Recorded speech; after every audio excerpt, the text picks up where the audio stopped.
தசுன் சானக தான் இலங்கையின் 2020 சர்வதேச அணியின் புதிய தலைவர். இல்லாவிட்டால் தொடர்ந்து தலைவராக நீடிக்கப் போகிறார். இது 2020 உலக கிண்ணம் வரை நீடிக்கும் என்று இன்று உறுதிப்படுத்தப்பட்டிருக்கிறது. இது மட்டுமல்லாமல் இலங்கையின் 2020 சர்வதேச உலக கிண்ண போட்டிக்கான முன்னோடி வட்ட 25 பேர் கொண்ட குழாமும் இன்று அறிவிக்கப்பட்டுள்ளது. இன்று வெள்ளிக்கிழமை ஸ்ரீலங்கா கிரிக்கெட்டில் இடம்பெற்ற ஊடக சந்திப்பிலே மீண்டும் தலைமை தேர்வாளராக தெரிவு செய்யப்பட்டுள்ள பிரமோதே விக்ரமசிங்க தலைமையிலான தேர்வுக் குழுவினர் ஒரு விரிவான ஊடக சந்திப்பில் சில விளக்கங்களோடு சேர்த்து இந்த அறிவிப்புகளை வெளியிட்டிருக்கின்றார்கள். இது கிரிக்கெட் உலகத்திலே ஒரு சலசலப்பை ஏற்படுத்தி இருந்தாலும் பெரிய அளவில் அதிர்ச்சி ஏற்படுத்தவில்லை. சரித் அசலங்கவிடமிருந்து தலைமைத்துவம் மாறுகிறது என்று சொல்லி இதற்கு முந்தைய தேர்வுக்குழு உப்புல் தரங்க தலைமையிலான தேர்வுக்குழு இருந்த போதிலேயே முடிவெடுக்கப்பட்டிருந்தது. அது கிட்டத்தட்ட அரசல் புரசலாக மட்டுமல்ல, வெளிப்படையாகவே ஸ்ரீலங்கா கிரிக்கெட் வட்டாரங்களில் தெரிந்திருந்தது. இதற்கான காரணமாக பாகிஸ்தானிலிருந்து இலங்கை குழு அவசரமாக பாதுகாப்பு காரணங்களுக்காக புறப்பட திட்டமிட்டிருந்தது ஒரு காரணமாக இருக்கலாம் என்று சொல்லப்பட்டாலும், சரித் அசலங்கவின் மோசமான துடுப்பாட்ட ஃபோமும் சேர்ந்தே இதை உறுதிப்படுத்தி இருப்பதாக தெரிகிறது. இன்று இடம்பெற்ற இந்த ஊடக சந்திப்பிலே பிரமோதே விக்ரமசிங்க, வினோதன் ஜோன், ரசாஞ்சலி டி அல்விஸ், தரங்க பரவிதான மற்றும் இந்திகடீசரம் இந்த 5 தேர்வாளர்களும் கலந்து கொண்டிருந்தார்கள். அவர்கள் ஊடகங்களது கேள்விகளுக்கு விளக்கங்களை வழங்கியிருக்கின்றார்கள். இதில் பிரமோதே விக்ரமசிங்க தன்னுடைய திட்டங்கள் 3 வகைப்படும் என்று குறிப்பிடுகிறார். ஒன்று குறுகிய திட்டங்கள், ஷார்ட் டேர்ம் கோல்ஸ், இன்னொன்று மிட் டேர்ம் இடைக்காலம், அதுபோல நீண்டகால திட்டங்கள் என்று இந்த 3 திட்டங்களையும் விரிவாக அவர் விளங்கப்படுத்தி இருக்கிறார். இதுபோல இந்த 25 பேர் கொண்ட குழாமை அறிவிப்பதிலும் தசுன் சானகவுக்கு தலைமைத்துவத்தை வழங்குவதிலும் அவர் ஒரு பாதுகாப்பு கேடயம் ஒன்றை எடுத்திருப்பதாக தெரிகிறது.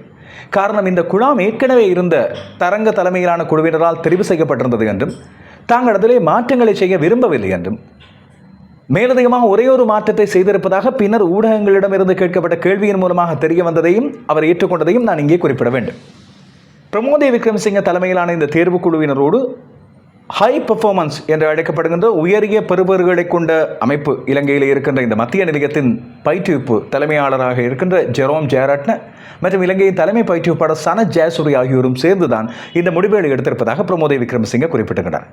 அதில் ஒரு விடயத்தை அவர் சொல்லியிருந்தார். கடந்த காலங்களிலும் மிகச்சிறப்பான பெறுபேறுகள் வரும்போது அதன் கிரெடிட்ஸை, அதன் பாராட்டுக்களை பயிற்றுவிப்பாளர் அடங்கிய குழுவினர் எடுத்துக்கொள்வதும், ஏதாவது தவறாக போகும்போது இல்லாவிட்டால் இலங்கையை சறுக்கும் போது அது தேர்வாளர்கள் மீது அவர்களது தலையிலே சுமத்தப்படுவதாக அமைந்திருப்பதையும் அவர் சுட்டிக்காட்டியிருந்தார். இது இனி வரும் காலத்தில் இவ்வாறு நடக்காது, அதாவது தங்கள் மீது மட்டும் பழி போட முடியாது என்பதாகவும், இல்லாவிட்டால் அனைவரும் ஒன்றாக சேர்ந்து செயற்பட வேண்டியது அவசியம் என்பதைப் போலவும் அவர் குறிப்பிட்டிருந்ததையும் இங்கே சுட்டிக்காட்டுகிறேன். எனவே இந்த 25 பேர் கொண்ட குழாம் இந்த புதிய தேர்வுக்குழுவால் தெரிவு செய்யப்பட்டது அல்ல என்பதை அவர் அழுத்தம் திருத்தமாக ஊடகங்களுக்கு வெளிப்படுத்தி இருந்தாலும், ஏற்கனவே தரங்க தலைமையிலாக இருந்த அந்த தேர்வுக்குழுவிலே இருந்தவர்களில் 2 பேர், தரங்க பரணவிதானவும் இந்திகடீசரமும் இந்த தெரிவுக்குழுவிலும் இடம்பெற்றிருக்கிறார்கள். வினோதன் ஜோன், ரசாஞ்சலி டி அல்விஸ் ஆகியோர் தான் புதுமுகங்கள். எனவே அந்த 25 பேர் கொண்ட குழாமில் அறிவிக்கப்பட்டுள்ள குழாமில் எங்களுக்கு ஆச்சரியம் தரக்கூடிய, இல்லாவிட்டால் அண்மை காலமாக 2020 செட்டப்பில் இல்லாத இப்பொழுது அணிக்குள்ளே வந்திருக்கின்ற 2 பேராக நாங்கள் கருதக்கூடியவர்கள், ஒருவர் நிரோஷன் டிக்வெல்ல, இன்னொருவர் டெஸ்ட் அணி தலைவரான தனஞ்சய டி செல்வா. இந்த 2 பேரும் அண்மை காலமாக 2020 சர்வதேச வீரர்களாக நாங்கள் உணர்ந்து கொள்ளக்கூடிய அளவுக்கு இவர்களது பெறுபேறுகள் இருக்கவில்லையோ, இல்லாவிட்டால் தேர்வாளர்கள் தெரிவு செய்யவில்லையோ என்று சொல்லி நாங்கள் எடுத்துக்கொள்ள வேண்டியிருக்கிறது. விஜயகாந்த் வியாஸ்காந்த் இந்த குழாமில் இடம் பிடித்திருக்கிறார். அண்மை காலமாக மிகச்சிறப்பாக தன்னை வெளிப்படுத்தி வந்த வியாஸ்காந்த் இலங்கையின் ஏ அணியில் இடம் பிடித்து அதற்கு பிறகு மத்திய கிழக்கிலிருந்து ரைசிங் ஸ்டார்ஸ் சுற்று போட்டியிலிருந்து இடைநடுவே பாகிஸ்தான் சுற்றுலாவுக்கு அழைக்கப்பட்டதும் அங்கே அவர் வந்தவுடனேயே பாகிஸ்தான் அணிக்கு எதிரான 2020 சர்வதேச போட்டி ஆடியதை நாம் அறிவோம். இதுபோல் அந்த ரைசிங் ஸ்டார்ஸ் சுற்று போட்டிகளை சிறப்பான முறையில் பந்து வீசிய மற்றொரு சுழல் பந்து வீச்சாளரான ட்ரெவின் மேத்யூவுக்கும் இடம் கிடைத்திருக்கிறது. தசுன் சானக 2020 உலக கிண்ண போட்டிக்கு இலங்கையை வழிநடத்துவதோடு அடுத்து வரப்போகின்ற பாகிஸ்தான் மற்றும் இங்கிலாந்து அணிகள் இலங்கைக்கு வருகின்ற தொடர்களின் போதும் இலங்கை அணிக்கு தலைமை தாங்கி நடத்துவார் என்பது உறுதிப்படுத்தப்பட்டிருக்கிறது. இதுபோல இப்போது அறிவிக்கப்பட்டுகிற இந்த குழாமை வைத்துக்கொண்டே தாங்கள் 2020 உலக கிண்ணம் வரை வரப்போன்ற அணிகளை தெரிவு செய்வதற்கான திட்டமிடலை இப்போதை ஆரம்பித்திருப்பதாக பிரமோதே விக்ரமசிங்க குறிப்பிட்டிருந்தார்.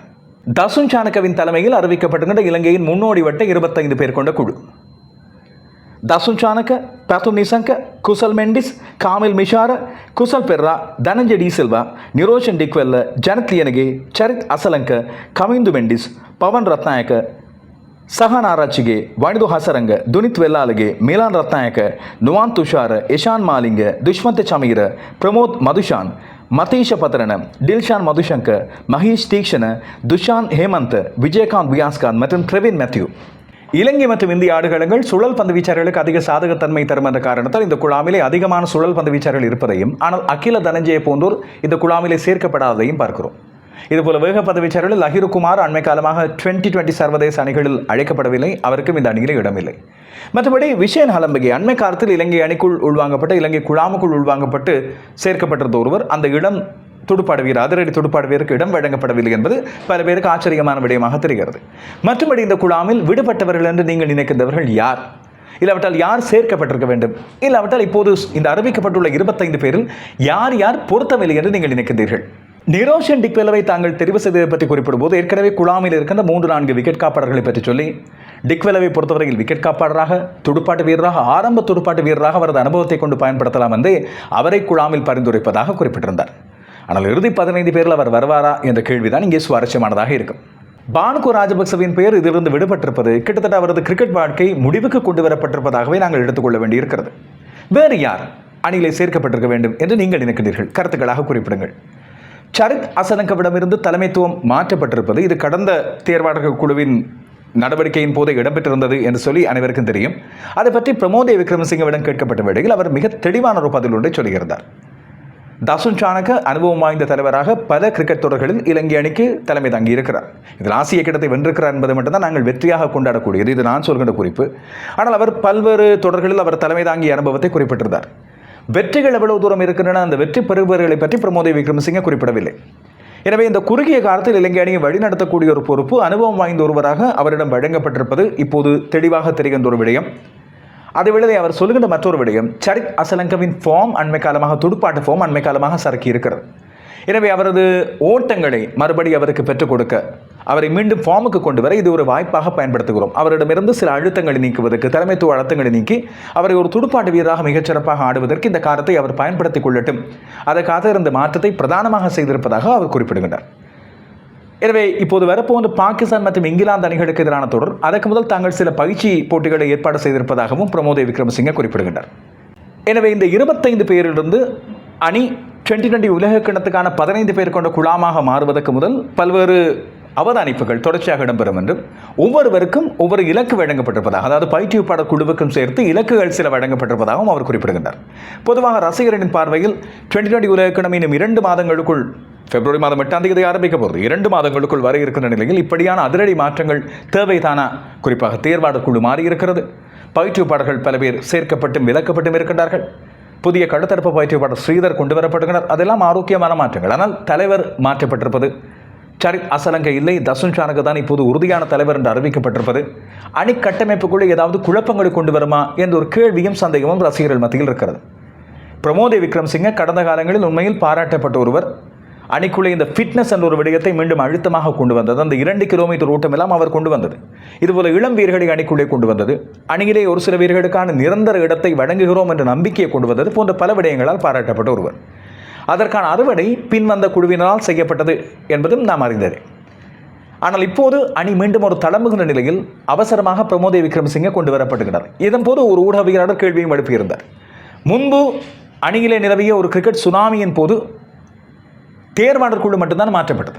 அதாவது பிரமோதே விக்ரமசிங்க தலைமையிலான தேர்வாளர் குழு மாற்றப்பட்டு புதிய குழு கொண்டு வரப்பட்டது. இப்போது மீண்டும் அணி தடுமாறி கொண்டிருக்கின்ற வேளையில் முன்பு மோசமானவராக கருதப்பட்ட பிரமோதே விக்ரமசிங்க மறுபடி தேர்வு குழுவின் தலைவராக நியமிக்கப்படுகின்றார். இது பற்றி அவரிடம் கேட்கப்பட்ட வேளையில் அவர் சொல்கிறார், இல்லை, தன்னை பல கழகங்கள் பரிந்துரைக்குமாறு, அதாவது புதிய தேர்வாளர் குழுவை பரிந்துரைக்குமாறு குறிப்பிட்ட வேளையில் தன்னை பல கழகங்கள் பரிந்துரைத்திருந்தன. ஆனால் தன்னை தெரிவு செய்ய வேண்டாம் என்று தான் குறிப்பிட்டதாகவும், ஸ்ரீலங்கா கிரிக்கெட்டும் புதிய விளையாட்டுத்துறை அமைச்சரும் சேர்ந்து தன்னை மீண்டும் இந்த பொறுப்பை எடுத்துக்கொள்ளுமாறு அழைத்திருப்பதாகவும், தான் எப்போதும் கிரிக்கெட்டை நேசிக்கின்ற ஒருவன் கிரிக்கெட் விழுந்து விடாமல் பாதுகாக்க வேண்டியது, ஸ்ரீலங்கா கிரிக்கெட்டின் பெருமை காப்பாற்றப்பட வேண்டியது அவசியம் என்ற நோக்கிலேயே தான் இந்த பொறுப்பை மனமோந்து ஏற்றுக்கொண்டிருப்பதாகவும் அவர் குறிப்பிடுகின்றார்.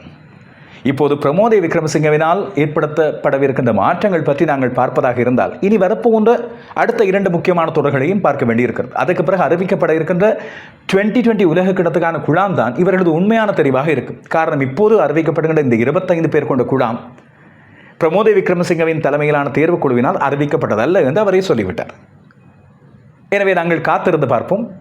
இலங்கை அணிக்கு இனி வரப்போன்ற கட்டமைப்பு மாற்றங்கள், 2020 உலக கிண்ணத்தில் இலங்கை அணி அண்மை காலத்தின் ICC போட்டிகளுக்கு கண்ட சர்க்கர்கள் எல்லாம் மாற்றி ஒரு சிறப்பான பெறுவரை இலங்கை ரசிகர்களுக்கு விருந்தாக படைக்குமா, அதுவும் சொந்த மண்ணிலே அதிகமான சாதகத்தன்மை இருக்கின்ற ஆடுகளங்களிலே இலங்கை அணி செய்து காட்டுமா என்பதை நாங்கள் பார்க்க வேண்டியிருக்கிறது. இன்றைய ஒரு மணித்தியால ஊடக சந்திப்பிலே கேட்கப்பட்ட கேள்விகள், பிரமோத விக்ரமசிங்க வழங்கிய பதில்கள், அவற்றுள் முக்கியமான சில விடயங்களை இன்று இரவு நேரலையில் சந்திக்கும் போது உங்களுக்கு கொண்டு வருகிறேன்.